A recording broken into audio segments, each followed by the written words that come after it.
promoted, bought a bigger house, or seems to have the perfect retirement plan, and suddenly you feel behind. But you don't even want what they have. What can you focus on instead? Compete with your past self. Measure progress by how aligned your life feels with what matters to you, not by how impressive it looks to others. And if you're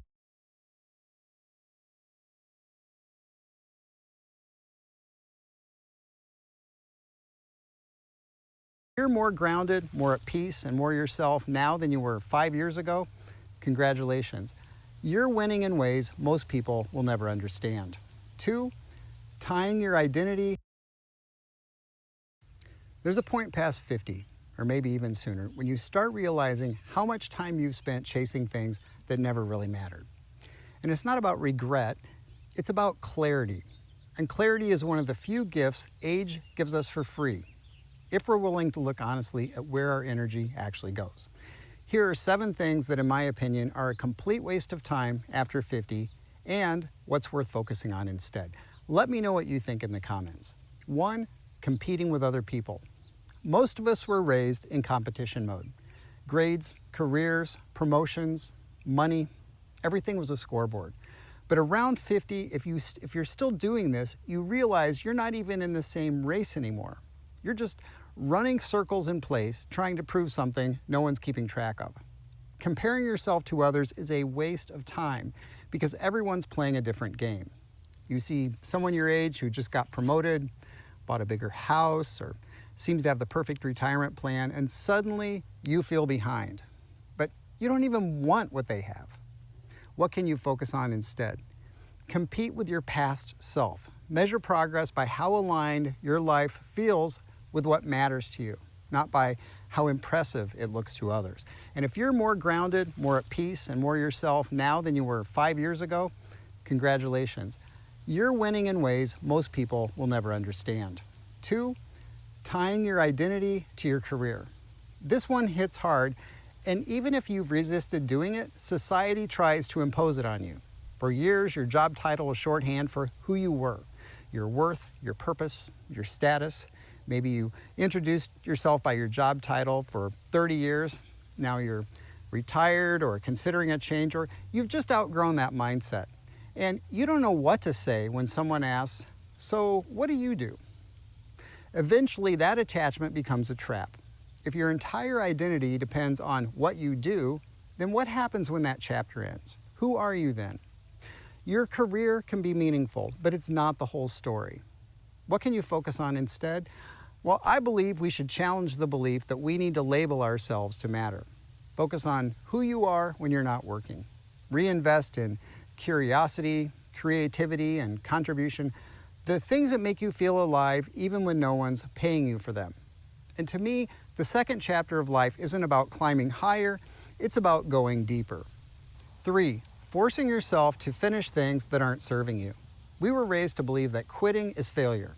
Finish what you start. Don't be a quitter. Push through.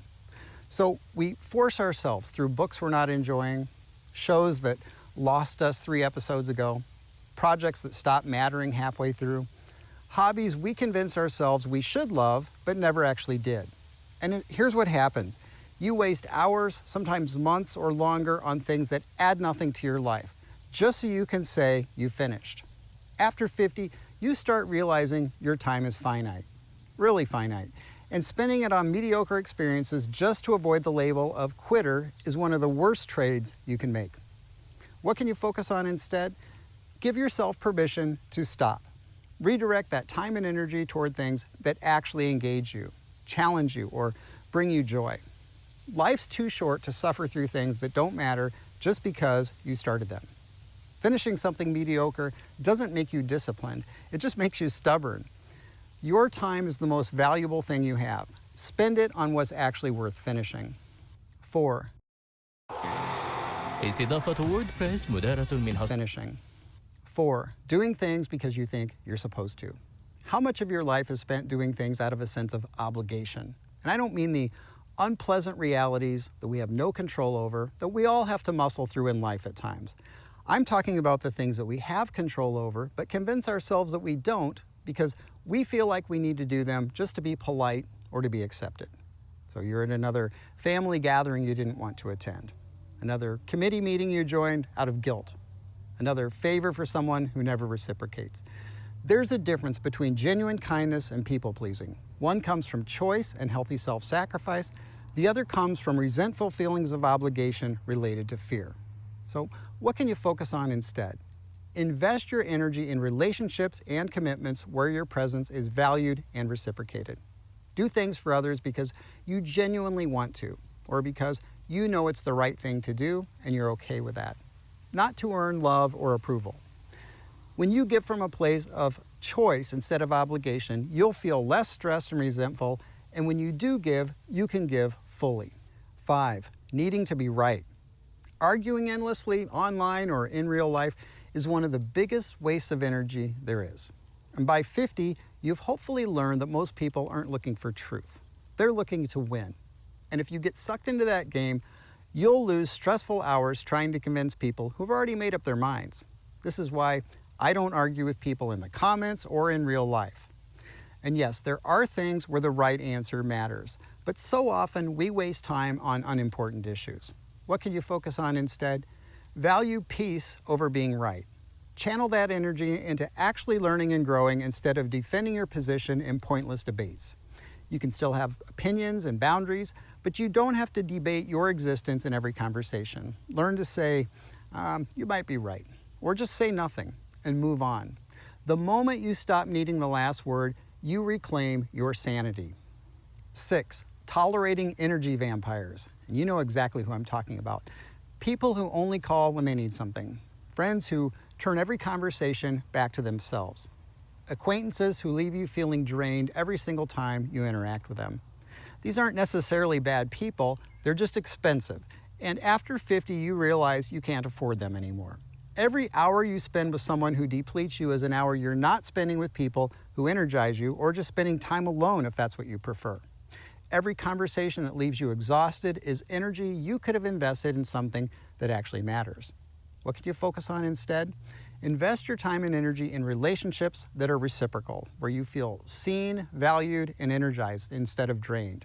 You don't owe anyone your presence just because they're used to having it. It's not cruel to create distance from people who consistently take more than they give. Protect your energy like the finite resource it is. Spend it on people who appreciate it and give back. 7.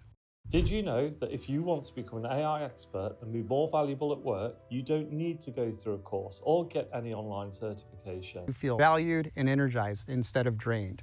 You don't owe anyone your presence just because they're used to having it. It's not cruel to create distance from people who consistently take more than they give. Protect your energy like the finite resource it is. Spend it on people who appreciate it and give back. 7. Expecting people to be different than they are. This is one of the last illusions to fall away in midlife, the belief that people will eventually become who we wish they were. They won't. And holding on to that fantasy keeps you stuck in disappointment and resentment. Now let me be clear. Having standards isn't the problem. You absolutely should expect honesty, respect, effort, and reliability in your relationships. Those aren't high expectations. They're the foundation of trust. But here's the distinction. It's one thing to expect certain behavior because it's part of a healthy relationship. It's another to keep expecting that behavior from someone who's consistently shown you they're not capable or willing to give it. Your expectation may be reasonable, but your insistence that this person will eventually rise to meet it is where you start losing yourself. Your friend who's always late will probably be late next time too. Your sister who never follows through will keep flaking. Your partner who's never been emotionally open isn't likely to turn into a different person because you finally explained it the right way. You can ask for change and you can communicate it clearly, but at some point, reality wins. When someone repeatedly shows you who they are, believe them. What can you focus on instead? Accept reality without bitterness. You can't control how other people behave, only how you respond. See people as they are, not as you hope they'll become. And that doesn't mean giving up on standards. It means recognizing the moment when holding on to hope turns into self-betrayal. Once you stop expecting people to become someone else, you're free to make an honest decision. Can I live with who this person actually is? Do I need to adjust my expectations? Or do I need to create distance? That's where peace begins, not in changing them, but in reclaiming your clarity. Please like this video if you liked it, and subscribe if you're trying to live a better second chapter. I really appreciate your time. Have a good day.